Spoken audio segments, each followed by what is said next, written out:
Hello everyone, Elia here. This episode is hosted by our very own Dana El Kurd, who invited Michael Paarlberg on the Friday Times again to talk about El Salvador. Paarlberg is an associate professor of political science at Virginia Commonwealth University and a non-resident fellow at the Institute for Policy Studies focusing on gangs, authoritarianism, migration, and El Salvador. As you might guess, given how often El Salvador and its cartoonish crypto-bro strongman Nayib Bukele is in the news these days, this is an urgent topic to cover, and I'm very grateful for Dana for doing this episode. You might also want to check out episode 164 of the Friday Times with Paarlberg and Dana as well, from August 2024, as they got into the gang state created by Bukele in El Salvador and the implications for global politics. This was before Trump's election, of course, so you will get a really good primer into how El Salvador came to be such a central part of the MAGA movement. As this episode is time sensitive, we are releasing it on both our Patreon and public feeds at the same time. To support us, as well as everything we do as part of the From the Periphery Media Collective, you can simply go to patreon.com/fromtheperiphery, and in addition to helping us do this project, you'll get an invitation to our monthly hangout and movie club, as well as other Patreon-only perks. As always, folks, thank you for listening and take care.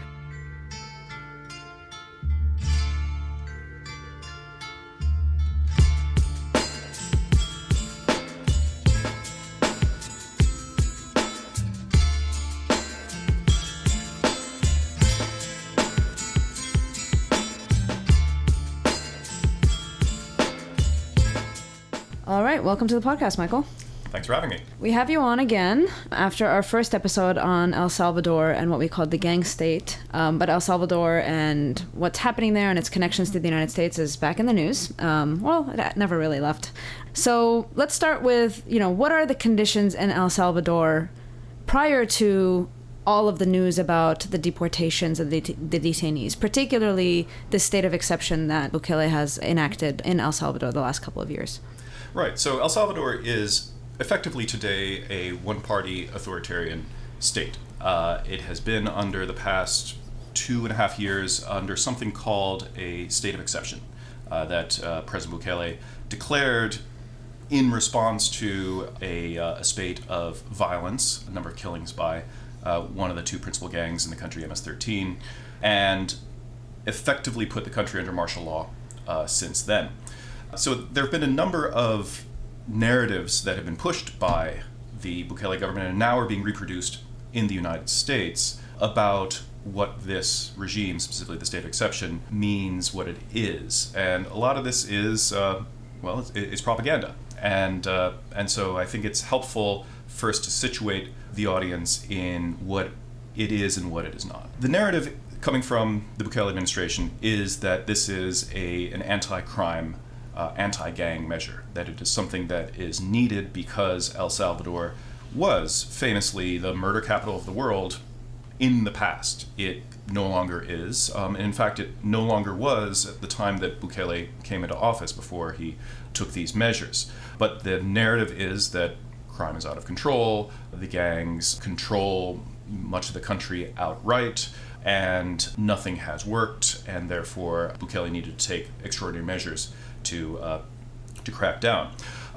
The state of exception is not an anti-crime measure or an anti-gang measure. It's a political measure. Anti-gang measures have existed in El Salvador for many administrations. They already existed under Bukele. He had one plan called the Plan Control Territorial, and before that they were different versions of what's typically called mano dura policing. So heavy hand, hard hand, or just iron fist policing. But this is different. This is not a policing measure aimed at gangs and criminals specifically. This is a general suspension of civil liberties aimed at the entire population. It is a political measure that is meant to help President Bukele consolidate power, which he has. Effectively, the Legislative Assembly, which is overwhelmingly stacked with his party, is a rubber stamp to him. The Supreme Court, he sacked the Supreme Court. He replaced the justices with people who he can control. He fired about a third of the judges in the country as well. And past states of, not states of exception, but past anti-gang measures did not involve the kinds of things that Bukele has done. For example, he has not just been jailing gang members. In fact, we'll get into this. Most of the people he's been jailing are not gang members at all. But he has been jailing opposition political figures. He has been jailing civil society leaders, people who run NGOs. He's been jailing people who challenge him. Yeah, government workers who were not paid and were protesting their salaries not being paid to them, and these all have been thrown in jail. Past anti-gang measures, anti-crime measures does not involve these things. It creates a general chill in society, and this is something that I think hasn't been picked up on enough in the media because there is this narrative that he and these measures, the state of exception, are very popular. And according to polls, they are. According to polls, he did win re-election, unconstitutionally, by the way, because he was prohibited from running for a second term by the Constitution, but he did so anyway. But he won re-election by 87%. It's seen that he has a mandate. Generally, the polls reflect that between 80 and 90% of people say that they support him. But then the same polls will ask people, are you comfortable expressing opinions that are contrary to what the government says? And about the same percentage of people, like 80 to 90%, say no. So, the evidence is basically people are saying, yes, we support Bukele, but if we didn't, we're too scared to say so. So this idea, first of all, that crime is out of control, well, crime peaked when I was living there in 2015, back when it was the murder capital of the world. But it's been declining since then. And Bukele's been in office since 2019, the state of exception's been in place since 2022. So it's been 10 years that the crime rate has been falling. And it was certainly higher than in the United States, in Europe, in the rich world, so to speak. But it was not as high as in neighboring countries like Honduras, not as high as Venezuela, not as high as other places that you don't hear about these types of measures being taken. Most of the people who are being arrested are not actually gang members. This is based on estimates by human rights organizations, which like Cristo Sal, which is the leading human rights org in El Salvador, who they interview people who have been let out on house arrest and try to get some idea of who exactly is in the prisons. And what they found is almost no one who they talk to can have any verified gang ties. It is apparent that what is going on is that most people are being jailed are being profiled, and they're being locked up for basically being young men from poor neighborhoods. And there can be really any pretext for locking you up. Famously, you can be locked up for having tattoos. That's one thing the police do look for, and the police, incidentally, have been given arrest quotas, so they have to arrest a certain number of people. Oh, sounds familiar. Yeah. So, but of course, these are arbitrary things, right? I mean, people do have tattoos. I have friends in El Salvador who have tattoos, and they haven't been arrested because they're from a certain social class, right? If you are a DJ or a surfer, or you are, otherwise of a, more privileged class, you're probably not going to be profiled, right? But if you have a tattoo and you're from a poor neighborhood, that means gang member. And also a lot of this is done by neighbors who are accusing personal their neighbors of being gang member, of, the charge is agrupación ilícita, illicit association, but they don't need to provide any evidence. And that's the other thing that isn't really talked about. Almost no one has been convicted. Almost none of the people who are in jail are actually serving sentences because they haven't been sentenced. They haven't even been convicted. They're being held in indefinite pre-trial detention for months, in some cases even years. So it's arbitrary under what basis you're picked up. Under the state of exception, you don't have a right to an attorney. You don't have a right to a speedy trial. You don't have a right to hear the charges or the evidence against you. You are just disappeared into the prison system.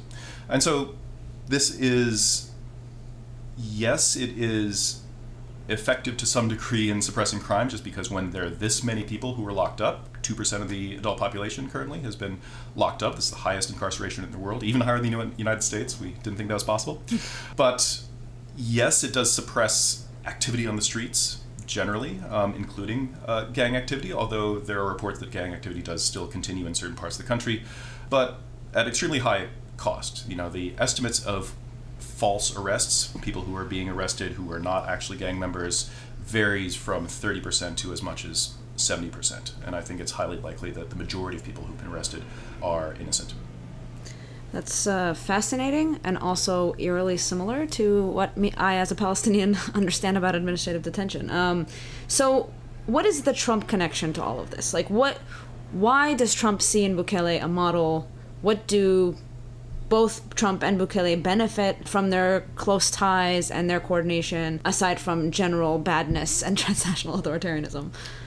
Well, Trump sees Bukele as an aspirational model. This is what he would like to be. These are the kinds of powers that he would like to have. He likes the idea of Bukele being this tough on crime figure that he can stand next to and say, look at this guy who's cracking down, even though, as we know, he's mostly cracking down on teenagers with the tattoos, not on crime. And the very model of what Bukele is doing, the state of exception, is something that Trump would very much like to copy if he could.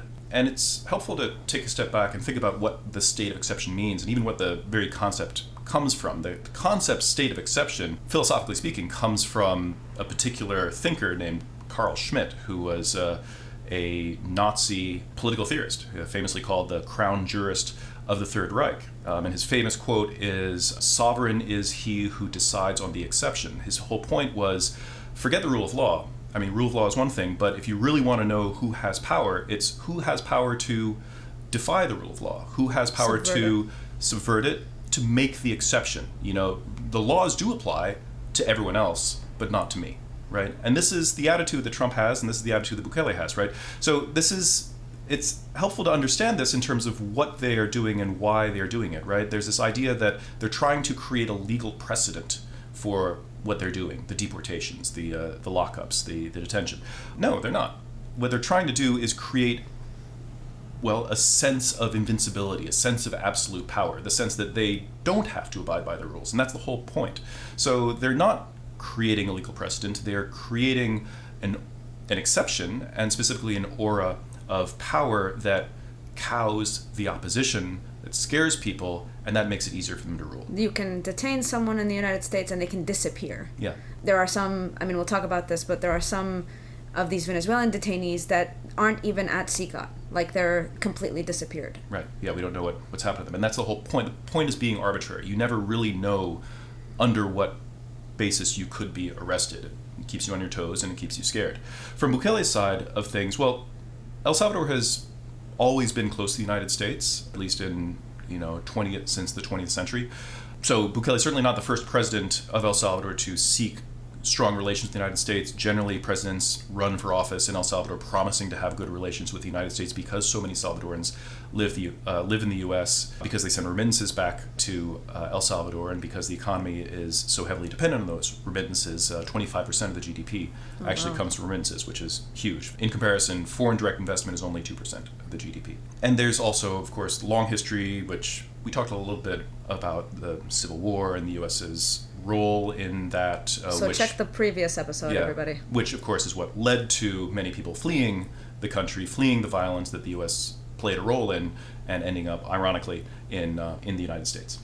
So it's very important for any Salvadoran president to have good relations with the U.S. But what's interesting about Bukele is he's specifically put all his chips in with Trump, and Trump as a person.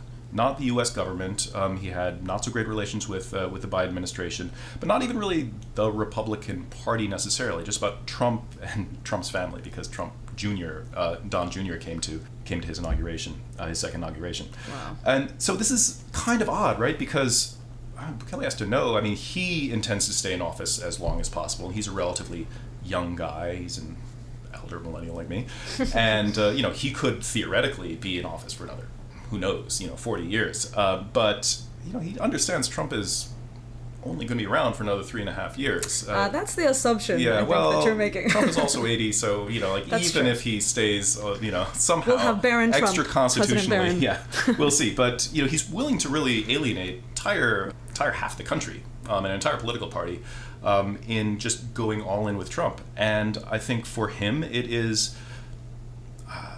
you have to psychoanalyze the guy, but I think it's about vanity. He gets to visit the White House. He gets to be treated as a special figure from a country that is, it's a hegemon. And El Salvador being a country that has historically been, dependent on it. Right. It's actually a country where the dollar is legal tender. They don't have their own currency. And so there's so many ways in which they're dependent on it, and to show off that, look how close I am to Trump, both in terms of policy in favor, but also style of rule Yeah. is very much and he's very much a figure brand. in the far right kind of universe around the world. Yeah, which is ironic because we talked about in the last episode, he actually comes from the left. He comes from, an explicitly Marxist party, originally the FMLN.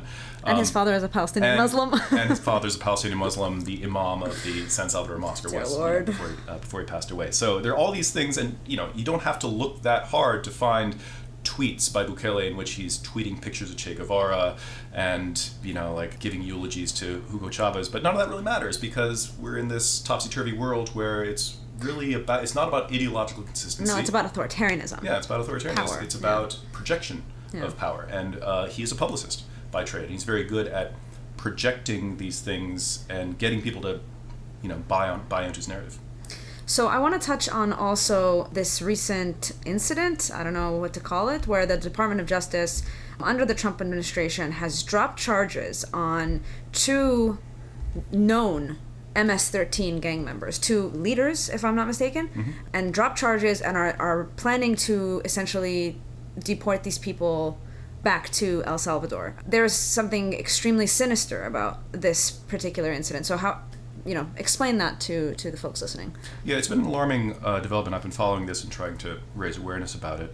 So I'll summarize and then give broader context. To summarize, there have been at least 2, there might be more, MS-13 leaders who were deported to El Salvador from the United States. And maybe this doesn't sound strange because, of course, the narrative from the Trump administration is these people are all gang members and we need to send them back. But these are people, one person was written about in the New Yorker, this guy named Greñas Stoners. Another person I haven't actually seen really written up named Henry Villatoro, but he was like the East Coast leader of MS-13. These are people who were arrested in the United States because they're wanted by the DEA on drug trafficking charges. And so they committed a crime here. So they committed a crime in the United States. What the Department of Justice did, and the Department of Justice has bragged about arresting these people and what a threat they are to the United States, how they need to be tried for their crimes. They have been indicted. They are scheduled to stand trial, or at least they had been planned to. And then the Department of Justice did a 180 and dropped all charges in order to speed their deportation to El Salvador. And so 2 of them have been, 2 that I know, have been sent back. There's a third one who, as far as I know, last I checked, still in U.S. custody. He goes by the street name Crook, who is the biggest deal of all of them. This person is one of the MS-13 leaders who personally negotiated with Bukele. And I'll talk about this in a bit. But this person is a notorious figure, notorious including with the U.S. government, with the Department of Justice specifically.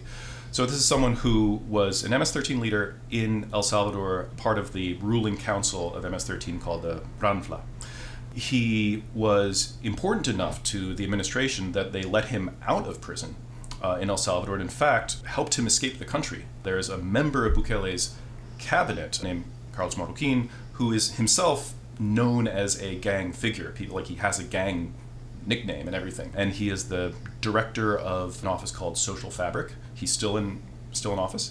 And he personally escorted this guy named Crook to the Guatemalan border and gave him a gun. This is all documented in the indictment by the DOJ to help him escape the country before the U.S. could seek his extradition. Or rather, the U.S. had already demanded his extradition to the United States for international drug trafficking, and they wanted to make sure that he didn't end up going. So he ended up in Guatemala, then he ended up in Mexico, but then he was captured by Mexican authorities in Mexico and handed over to the United States. So now we have him in custody. And this is someone that Bukele, along with the other 2, would very much not like to testify in court because they have so much dirt on him. Yeah, because the bigger picture is there's this narrative that Bukele is the anti-gang president. That's not true. Bukele has many ties to the gangs. Now, I'm not saying he is part of any gang, and it's not even really unique to Bukele. Every president of El Salvador has made deals with the gangs because the gangs are a force to be reckoned with.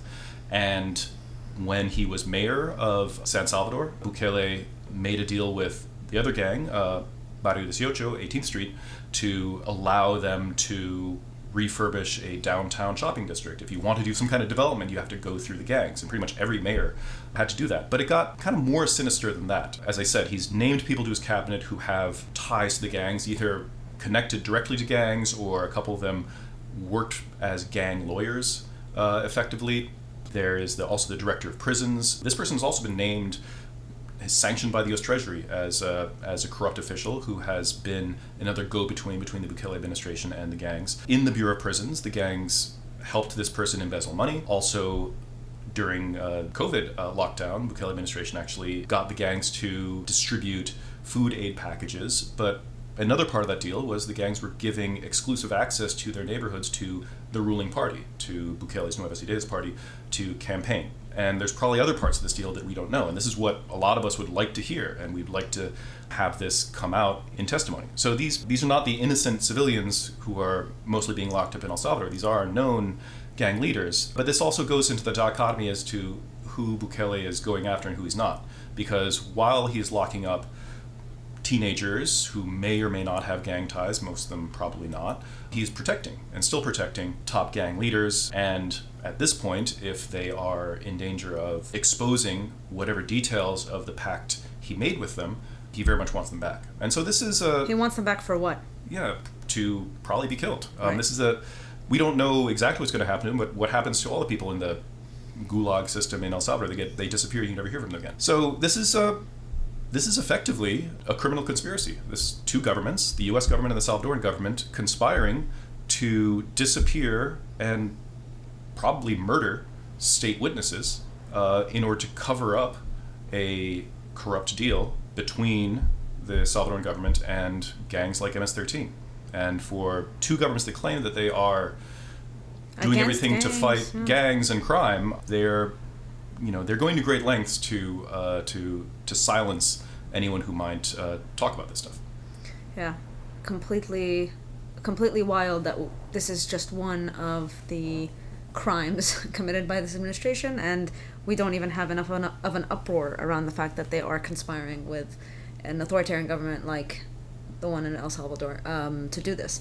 But the reason, that we are having this episode, this kind of like recap episode, an update episode, has a lot to do with these really unfortunate deportations that are happening, these deportation flights to El Salvador that have gotten a lot of media attention because some of these detainees have been found to be not who people said they are, and political Democratic Party members have gotten involved and have visited El Salvador, et cetera, et cetera. So let's start with the basics. Like, who are these people who are being detained and deported to El Salvador? Last count, it was a little over 270 people who were deported, mostly Venezuelans, but some Salvadorans. And the narrative coming from the Trump administration is that these are all dangerous criminals, specifically gang members, and specifically members of Tren de Aragua, which is this Venezuelan gang, which is a real gang, but its presence in the United States has been greatly exaggerated by this administration. So they're being deported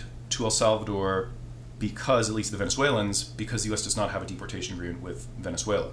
And it's something that maybe a lot of people don't understand. The U.S. cannot unilaterally deport people to another country. They can't just send a plane and that country has to accept them. The U.S. has to have a deportation agreement with that country. And if that country is hostile to the United States, like Venezuela, they probably don't have an agreement. They actually did briefly have an agreement on the Biden administration during the negotiations for what became the Barbados Agreement, but then that all fell apart because the Maduro government stole the last election.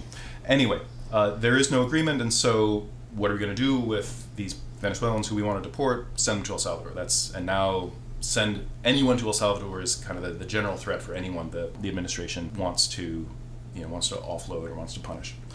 As people started looking into this claim about they're all criminals, it started to fall apart very quickly. So Bloomberg News did, I think, the most comprehensive look at the records of everyone who is deported and found that 90% of those deportees have no criminal record at all. The ones who do have a criminal record, the vast majority of these are crimes related to migration, like what is called trafficking, and it is trafficking, but that's basically like helping people get into the country illegally, right? So these are not violent crimes. These are certainly not gang-related crimes. There's been a lot of focus on one individual in particular, Kilmar Abrego Garcia. And I worry a little bit because the overwhelming focus on one person obscures the fact that all these other people who are sent not even back to their countries, but to a third country, have no criminal record. And in fact, many of them had open cases in U.S. immigration court. They had applied for asylum, which means their deportations were equally illegal. Under the Geneva Conventions, under the Conventions Against Torture, they're supposed to have a date with a judge. If the judge declares that they are deportable, then they can be deported. But until that moment, they cannot, right? So there have been a lot of laws broken here, not just regarding Mr. Abrego Garcia. But his case strikes a nerve in particular because he actually was granted protection by an immigration judge, something called withholding of removal.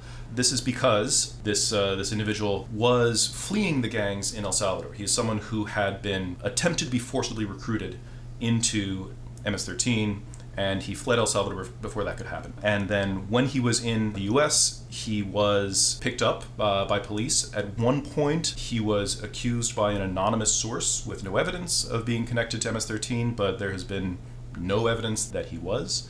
An immigration judge declared that he was someone who was in danger of persecution by MS-13 should he be sent back, and that's the basis for him being granted not quite asylum, but protection, withholding removal. And so this is someone who was sent back in complete defiance of a ruling by a judge.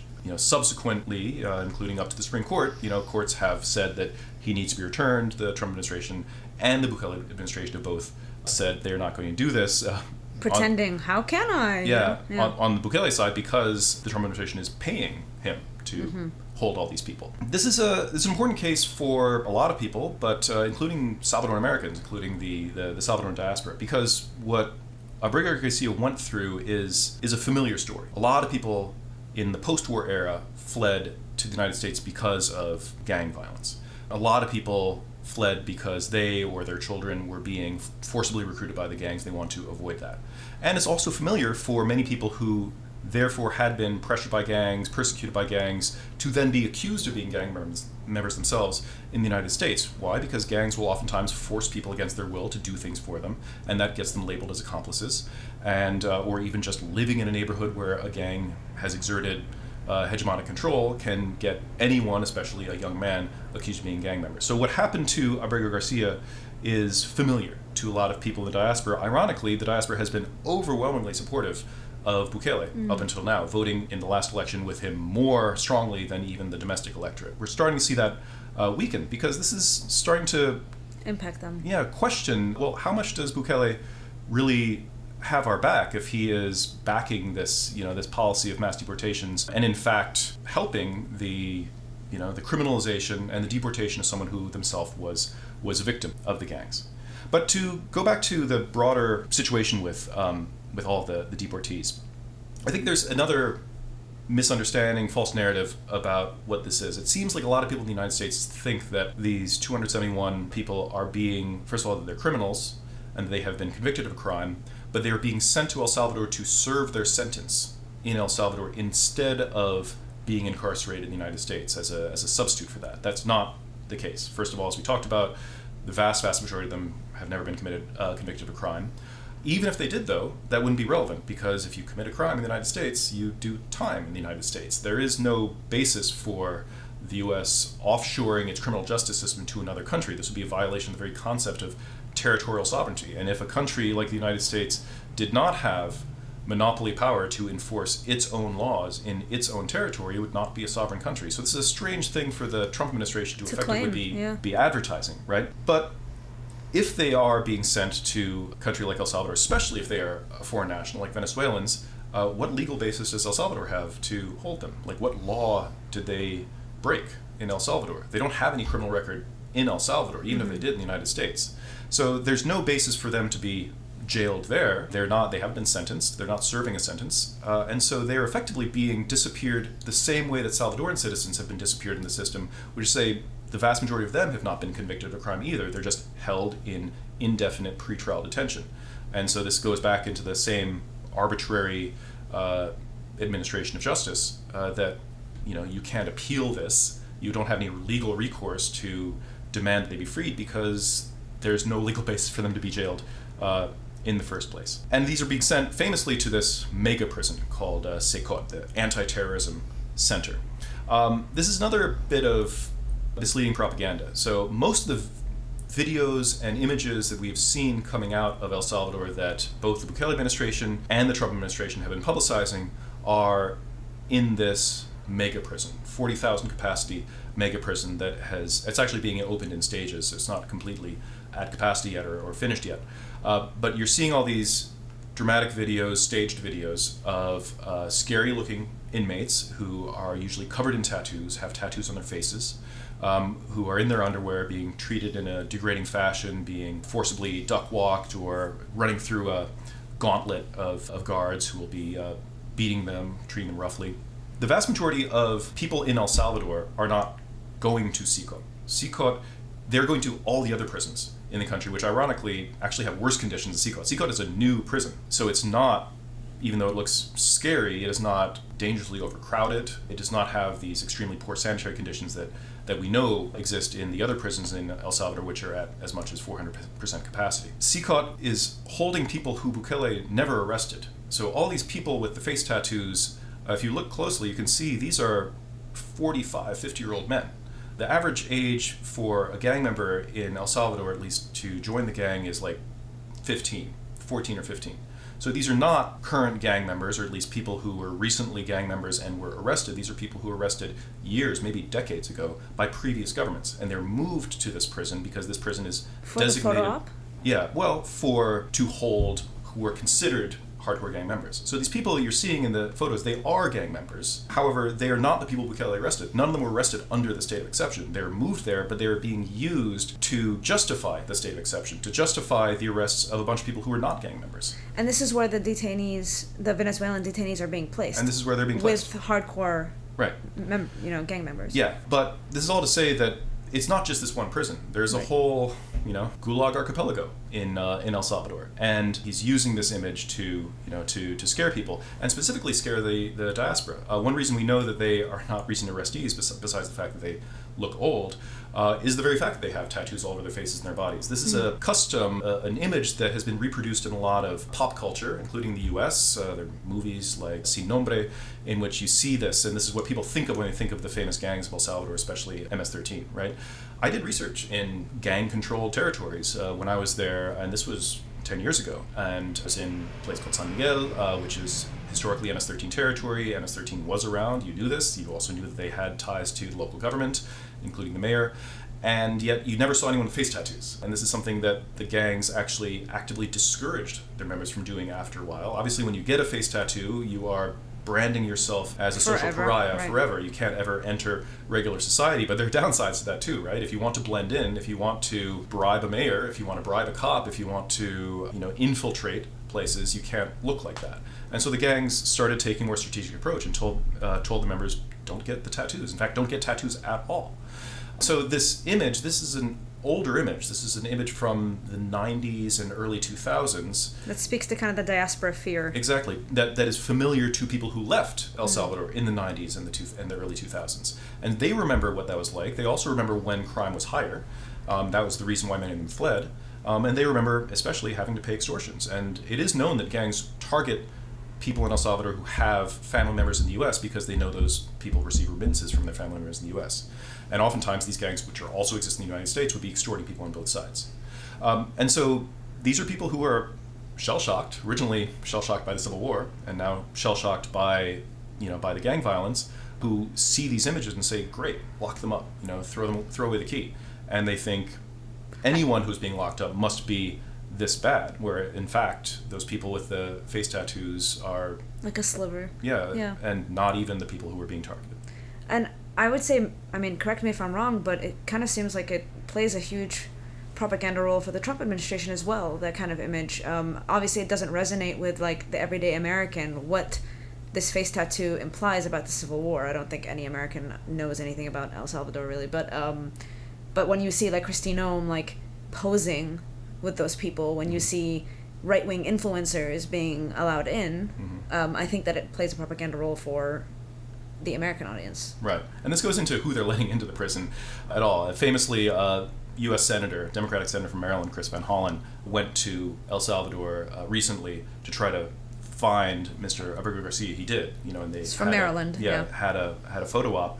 But he was looking for him. He's trying to gain access to Secot, this prison, and the government said, "No, you can't go in. This is a prison. It's a secure place." And that may make sense, except you go back and look at all the other people who visited Secot, and this includes YouTubers. Yeah, not just Secretary of Homeland Security, but like influencers, like people who are like adventure tourists, people who do silly videos.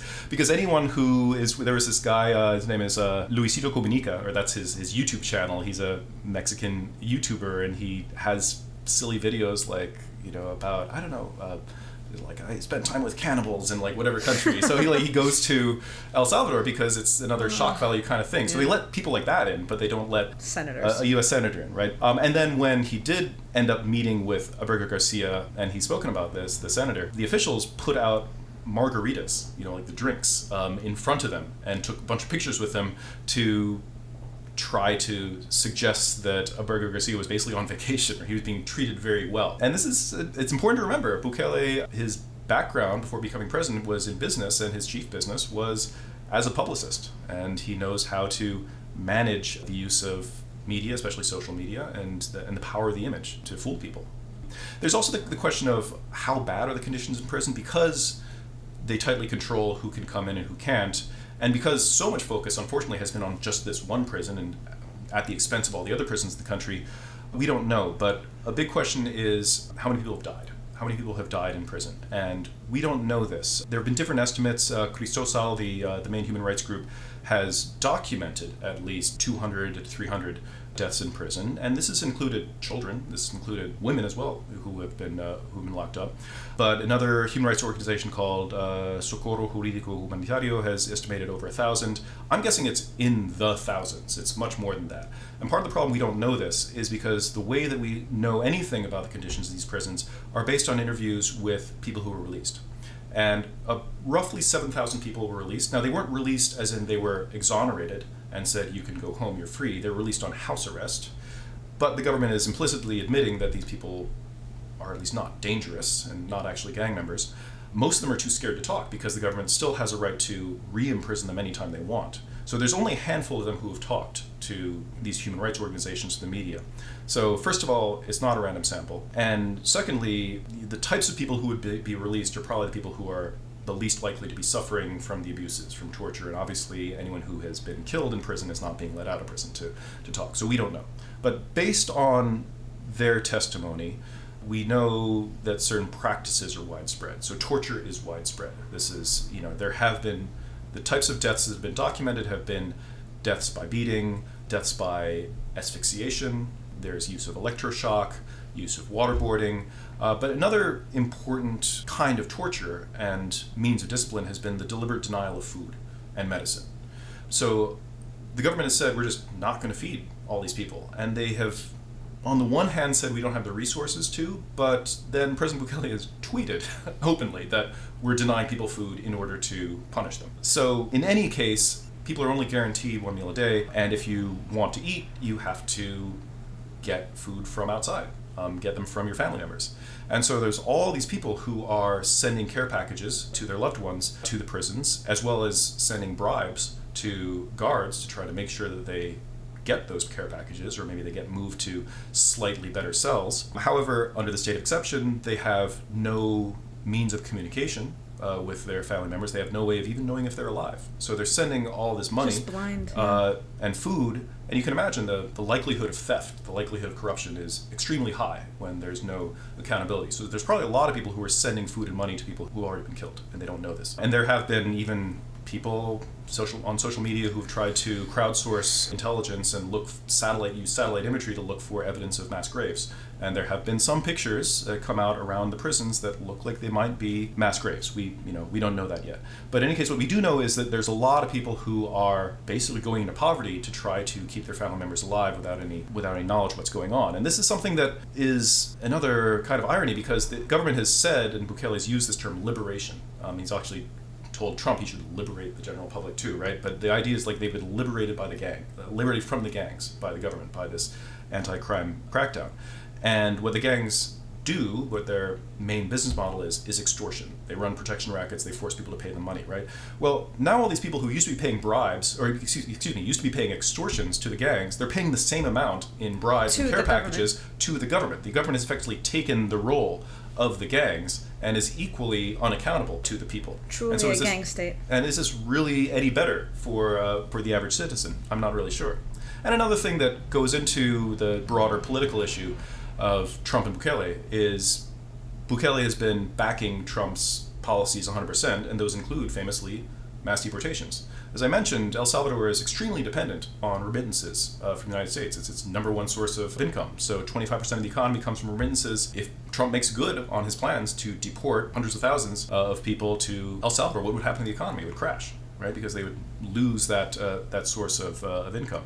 Other presidents of El Salvador in the past, including even in the Civil War, pleaded with the U.S., pleaded with Reagan, who was funding the counterinsurgency there, to please don't send these people back. And in the words of the president in the 80s, Duarte, he said, it's better that these communists, he called them, it's better that these communists stay in the United States where they won't cause trouble for me. He's talking about the diaspora. Yeah, the diaspora. Yeah. And instead, we'll be sending money back here to support the economy, right? Bukele doesn't seem to have that calculation in mind, right? Rather than communists, they're being branded as terrorists, gang members, whatever. But in any case, if they do come back, that's going to be a huge blow to the economy. An economy that's already faltering. Just saw a report about how investment is way down in El Salvador, probably because a lot of business investors don't trust the government. When a government is that unaccountable and arbitrary, and whether you can make a deal or not really depends on who you know in the government and how close they are personally to Bukele and his family, it's not a very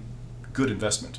So we'll see how long Bukele can prop this up. Obviously, the U.S. is paying his government to jail these people, but that's not a lot of money. And it doesn't accrue to the entire population, it's accruing to particular segments. He's gone all in on the crypto industry and trying to attract crypto investors, but that's something that has mostly just attracted a handful of people who hang out on the beach, and it hasn't again accrued to the economy as a whole. So this is Bukele's Achilles heel that he doesn't want to talk about. He's good at locking people up.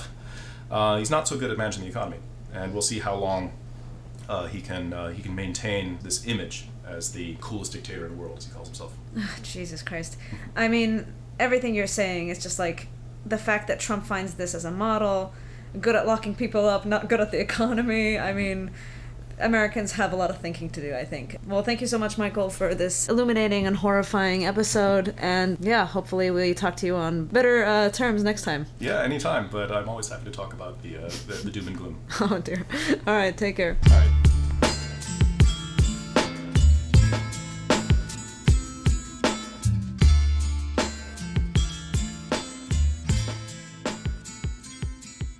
The Fire These Times is a production of the From the Periphery Media Collective. We are a worker-owned media collective that centers radical and peripheral voices, struggles, and ideas. If you like the work we do and you want to see more of it, please consider heading over to our Patreon at patreon.com/fromtheperiphery. That is patreon.com/fromtheperiphery, and become a member today. For as little as $5 a month, you get early access to all of our podcasts, such as this one, as well as From the Periphery Podcast, the Mutual Aid Podcast, Obscuristan, Syria, The Inconvenient Revolution, Khida, and more to come. You will also get full access to our book club episodes, a private invitation to our monthly hangouts and movie clubs, in addition to helping fund our freely accessible zines. If you cannot support us financially, there are still a number of ways you can support our work. For example, you can leave a 5-star ratings on your podcast app, like and subscribe if you're on YouTube, leave a comment wherever you're listening, all of which will help us against the algorithm. For everything else, visit fromtheperiphery.com as well as thefirethesetimes.com. Thank you for listening.